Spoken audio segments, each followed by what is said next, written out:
I saw that you've collaborated with Molly Crockett of Princeton in work on moral praise and maybe some other authors whose names are escaping me right now. But I just remember Molly because I heard her on Sean Carroll's Mindscape podcast and really enjoyed it. But it looks like one of the central issues in at least some of your work is with her is whether moral praise plays fundamentally different roles from moral blame, and that they aren't just like flip sides of a coin.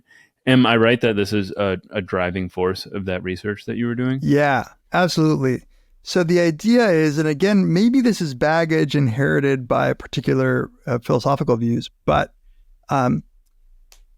sometimes people have assumed that you have this concept of moral responsibility. That is, to what extent does somebody deserve to be blamed or praised for a particular action? So you have negative actions and you have positive actions. So to go back to the example I used before, if I trip and I hit you and you get hurt, we say, well, it was an accident. Like, I understand what an accident is, so you don't deserve blame. If I tripped and money came out of my wallet and into, like a charitable donation fund, people would probably say, well, you don't deserve praise for donating either. That was a complete accident. Say there was a bank error that deposited money. People probably will say, yeah, of course you don't deserve praise for that. But the symmetry seems to not go nearly as far as at least some people might think, where it's not that you are making a judgment of responsibility first and then just sort of deciding or thinking to yourself, well, was it a positive or a negative action? If positive, then praise. If negative, then blame. We seem to have different rules for when we praise people. And we don't seem to be nearly as, careful and precise for praise when compared to blame. We're a little bit faster and looser with praise. We don't seem to have the same strict criteria. I'll give one example that came from my dissertation work. There was actually an example I learned later that was written about by the philosopher Susan Wolf. The idea is, suppose that you have somebody who has a very extreme negative reaction. They get super angry, or they're losing it. Something happened, like you hit my daughter, and so I go and I attack you, and I just can I curse in this? Okay, like I beat the shit out of somebody. Versus I carefully plan it out, and then on another day I come and I beat the shit out of you. A lot of people will say, well, under the presence of a strong emotion, I think you may not have been as much under control of your own actions. So therefore, I think you should probably be blamed less. So sometimes strong emotions seem to be not exculpatory. At least they seem to reduce the amount of blame judgments or responsibility judgments. You don't seem to get the same thing for praise. So if I tell you, the other day I was walking down the street and I saw a homeless person, and I was so overwhelmed by sympathy that I emptied out my wallet and I gave that homeless person the money. I might convince you that emotional state was as strong as the anger in the other explanation. But people don't go, well, you don't deserve that much praise for it. Like you were overcome by emotion. We don't seem to have that same rule. So there seems to be an asymmetry, at least in that specific case, which was what my dissertation was about. But that's one example of these asymmetries. It does turn out, by the way, if you tell people, well, I was overcome by this huge sympathetic emotion to donate money to the homeless or to give money to the homeless person, but I wish I didn't have those emotions. Like, I wish I weren't such a sucker. I didn't fall for these. I didn't let my emotions take care of me. Then people do reduce praise. But yeah, so that's, you can get people to sometimes reduce. It's not that people won't reduce praise. It's just it doesn't seem to follow the same rules as blame. I'll give another example of the funkiness of praise. There was a great story that came out of, like, it was the UK press. It was a guy who was on vacation in Spain, a British guy who was on vacation in Spain, and they were at like a resort, maybe Mallorca or something like that. And he saw, it was by the pool, he saw two kids who were drowning. I don't remember if it was the pool or the ocean, but there was a lifeguard on duty. But nothing was happening. These kids were clearly like going to die if nobody did anything. So he jumps in the pool and he saves the kids, like he drags them out by himself. And if you stop the story there, most people will say he's the moral hero. Like, that's great. That's, he's obviously putting himself at some peril in doing this. And he did it. So he objectively saved lives. That means something. That's a praiseworthy thing to do. And in the moment, he acted. Well, it turns out that the guy afterwards, when the hotel, the resort that he was staying at was like, tried to thank him by sending like a bottle of champagne to his room or something like that. He got pissed. And in the press, he was saying that he was going to sue the hotel for not having a lifeguard on duty. And what he said specifically was, this ruined my vacation. So I was there with my girlfriend and this happened and I had to, save their lives, and it totally put a damper on my vacation. So I'm suing the hotel. All of a sudden there, he's just like an ass. And because he sounds like such an ass, people's intuitions, I think, are that he doesn't deserve praise. So somehow your character is playing, I think, a more important role in judgments of praise than they do with blame, where we might be more willing to look at just the outcome of the events, the intention, like the local intention, right? He intended to save lives. If you intended to kill lives, that's bad. But whether or not you're a dick almost explicitly gets ruled out in a lot of these judgments when it's about blame, right? That doesn't play so much of a role.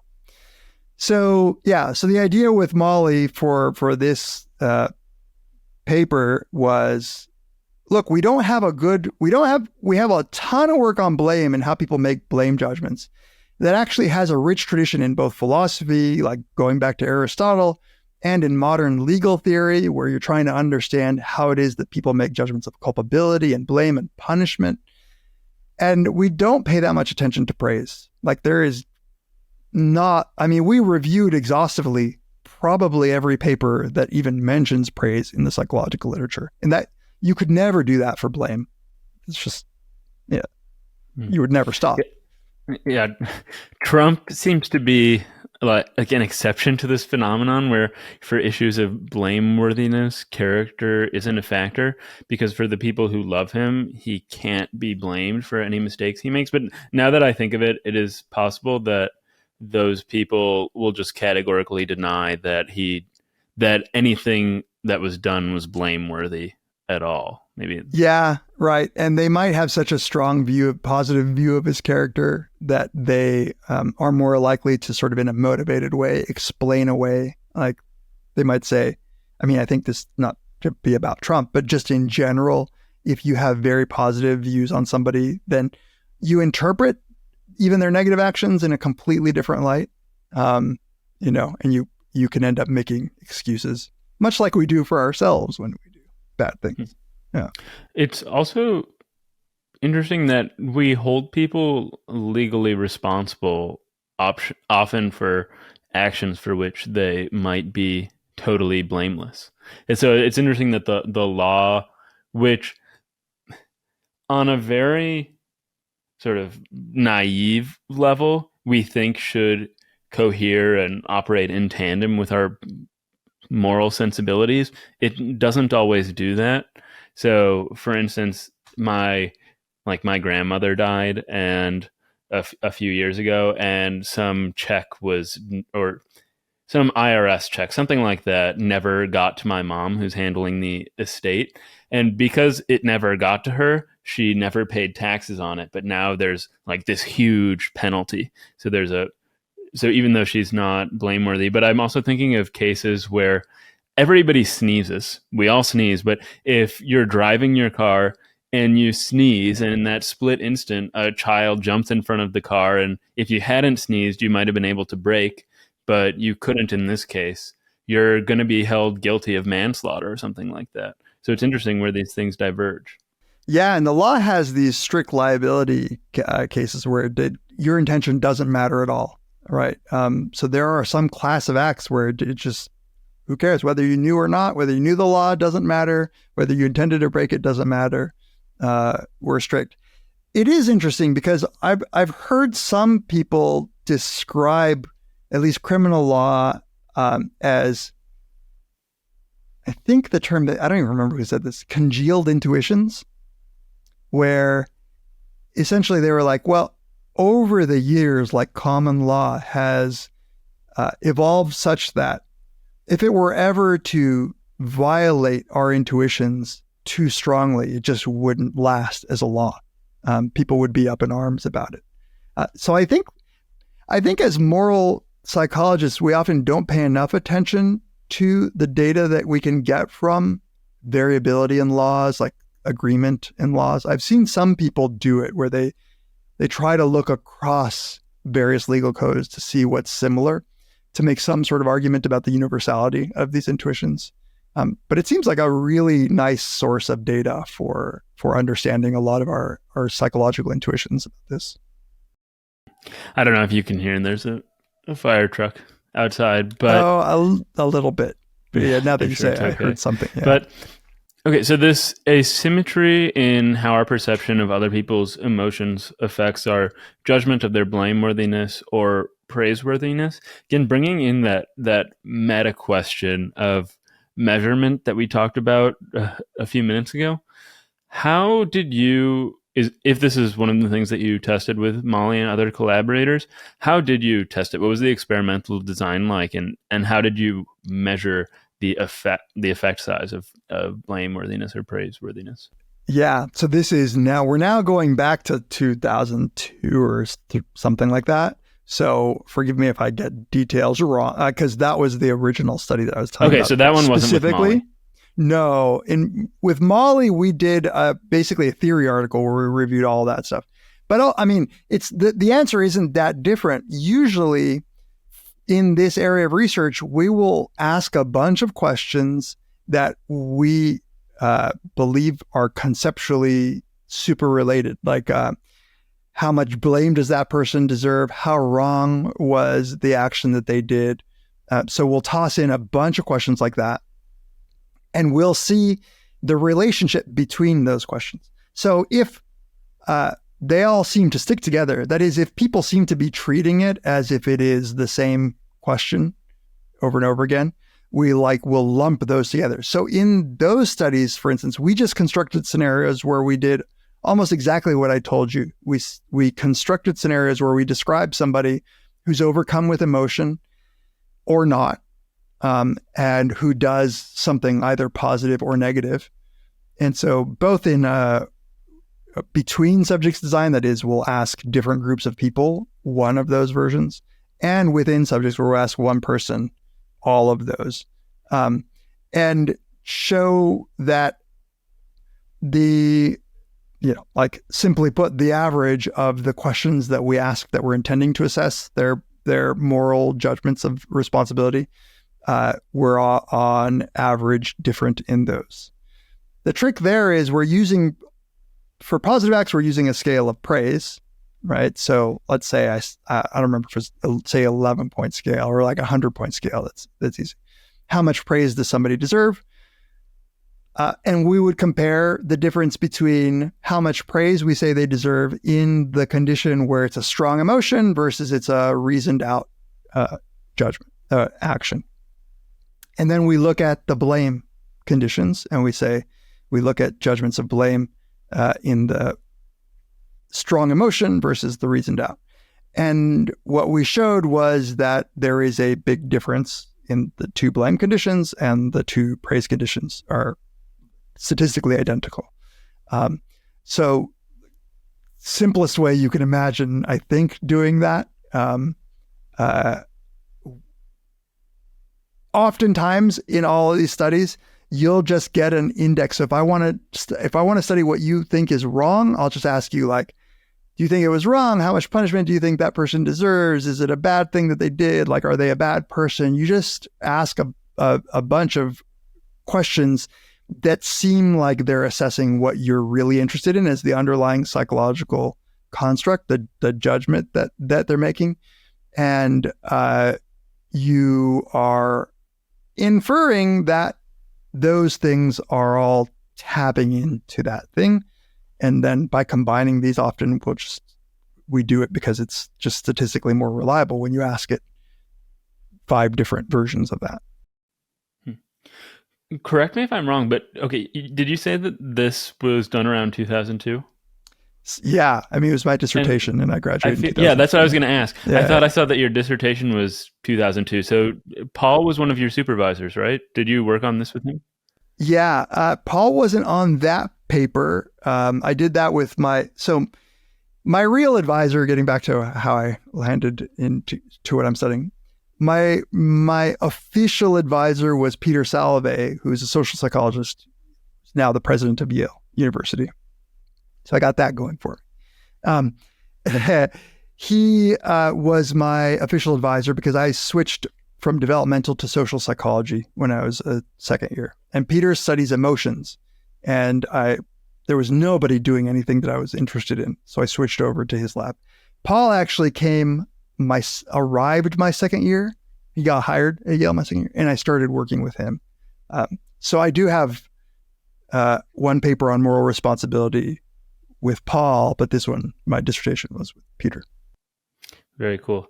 Okay, and one maybe this is a methodological question, maybe it's just a hypothetical question, but as we started talking about this, I think as I introduced the topic, one of the main questions is whether or not blame and praise are flip sides of the same coin, or whether they're fundamentally different sort of psychological phenomena.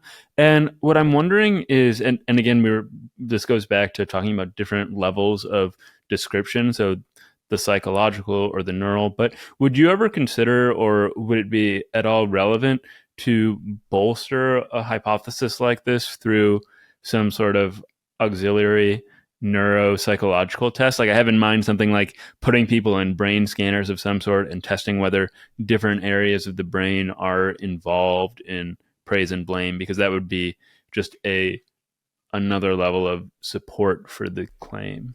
Yeah. I mean, I think that's a totally reasonable thing to do, and you might have a plausible hypothesis about what you might see. Because I don't do neural stuff, like, I don't have even a hypothesis about what I would expect there to be a difference in. But as I generally feel with the neuro stuff, I'm all for somebody else doing it. People have, obviously they've looked at different structures in the brain that are, about the reward system. So I suspect you might be able to find a difference in the structures that are involved in a negative social judgment versus something involved in a positive social judgment. I just don't know what those would be. And I'm sort of agnostic about it. When I spoke with Paul, he said something really interesting that stuck with me. And what he said was that he doesn't think any neural explanations are ever as satisfying as psychological explanations. And I've been thinking about that ever since he said it. And I've been thinking about various instances in which this is totally the case. So if I have, I don't know, a phobia of snakes or something, and I ask why that is, and one person tells me, oh, your amygdala is doing this, and another person tells me, oh, it's because you were exposed to snakes at this point, and this was traumatic. I mean, that would be a far more satisfying explanation if I want to understand what's going on in a way that will be useful to me. Yeah, I totally agree with this with Paul on this. And when we did our episode on the brain, we kind of struggle with how to present this stuff because there is a lot. I think there's a lot of great neuroscience out there. But I'm a fan of neuroscience if what we're trying to do is understand how the brain works. I think that it's a mistake most of the time to think that the brain is going to give us information the other direction about how, like the mind, to use the term of art, the difference here between the brain and the mind, about how the mind works. So I think a lot of the interesting relationship between people who do psychological level analysis and people who do neuroscience has been really in the direction of neuroscientists taking a psychological finding and trying to understand how the brain works. I really find I'm hard pressed to find examples of, now every time I say this, I get an argument with one of my colleagues who does like social neuroscience or something because they swear up and down. But it's hard to think of something where you would give me the brain data and I would say, oh, now I understand the psychology better. And as I don't know if you talked about this with Paul, but one of the things that we talk about, I believe in our episode on this is usually it's the case that the only way we know what the brain is doing was because we first did the behavioral experiment or the straight up psychological experiment. So the only way that I know that the amygdala lights up when I scare you is because we have a reliable way of scaring you that we believe is genuinely scaring you. And we then put you in an MRI machine, an fMRI, and we do that same thing. And then we find out, oh, the amygdala is involved. We didn't build it from our knowledge of the amygdala to our understanding of what being scared is, right? You need to have done the what scares you experiments before you ever get into the fMRI.